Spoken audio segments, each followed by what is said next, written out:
সংখ্যানুপাতিক নির্বাচন এখন বাংলাদেশের হট টপিক। এইটা বিএনপি ছাড়া সব দলই চায়, বিএনপি চায় না। এটা খুব বেকুবের মতো প্রশ্ন করি, হ্যাঁ, কিছু মনে করেন না। বিএনপি কেন চায় না আর অন্যরা কেন চায় এটা বলতে পারবেন? আমি শিওর ম্যাক্সিমাম মানুষ এটা বলতে পারবে না, এমনকি দলের কর্মীরাও বলতে পারবে না। আমার এটা বোঝার জন্য মেলা পড়াশোনা করা লাগছে। যাই হোক, বিএনপি জামাত দুই দলকেই বলতেছি, এটা হইতেছে সেই কারিশমা কাপুর কি এডিটর সাহেব, আপনি নায়িকার ছবি দিলেন কেন? এটা হইতেছে বয়ান তৈরির, ন্যারেটিভ তৈরির সেই কারিশমা। দুঃখজনক ভাবে এটাই আপনারা ফেল, লাড্ডা গোড্ডা। পাবলিকে হয় আপনার কথা শুনে না বা বুঝাবার পারেন না।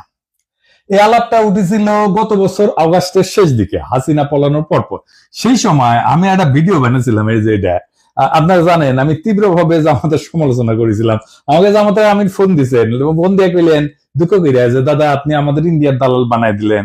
আমি বলছিলাম যে শহীদ ভাই, আপনারা মাঝে মাঝে এমন ভুল করেন যে মনে হয় আপনারা স্লিপ ওয়াকিং করিচ্ছেন। স্লিপ ওয়াকিং মানে বুঝেন তো, যে ঘুমের মধ্যে হাঁটে, সেগুলো চেতন নাই, অচেতন অবস্থায় হাঁটিচ্ছে, তো সেভাবে হাঁটে। তা আপনারা ঘুমের মধ্যে হাঁটিচ্ছেন, আপনাদের আঘাত না করলে তো ঘুম ভাঙবি না, তাই না?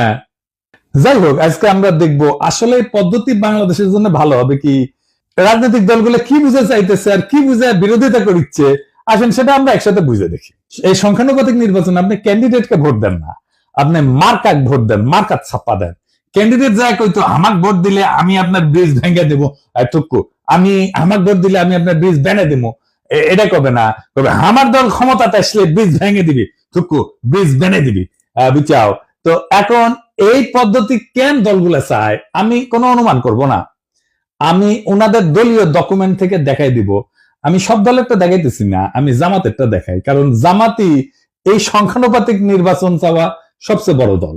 তারা কি বলে এই দাবির পক্ষে আর্গুমেন্ট হিসেবে, আসেন সেটা একটু বুঝে দেখি। জামাতের সাবেক আমির গোলাম আজম সাহেব এই বইটা লেখেন 2005 সালে, সংখ্যানুপাতিক নির্বাচন নিয়ে। এখানে জামাতের সব আর্গুমেন্ট লেখা আছে। এছাড়াও আরো কিছু ইন্টারেস্টিং কথা আছে, পড়তে পড়তে পাইলাম, সেগুলো নোক্তা দিয়ে রাখবো আর সম্ভব হলে আলাপ করব। ওনারা পটভূমিতে 3 নম্বর প্যারাত লিখেছেন, এডিটর সাহেব দেখান, সিপি ভিউ চাইছে, এটা ওনারা আনন্দে পারলে নৃত্য করেন। সিপি ভিউ চাইছে, কথা কইছে আনন্দের আর সীমা নাই।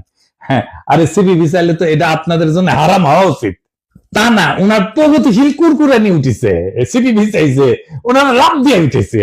তারপর কইতেছে এরশাদও কইছে, সিপিবি এরশাদ কইছে, এরশাদ আর সিপিবি এই দুইটার চাইতে বড় ইন্ডিয়ান মাল বাংলাদেশে আছে নাই। তো এরশাদ আর সিপিবি একসাথে যেটা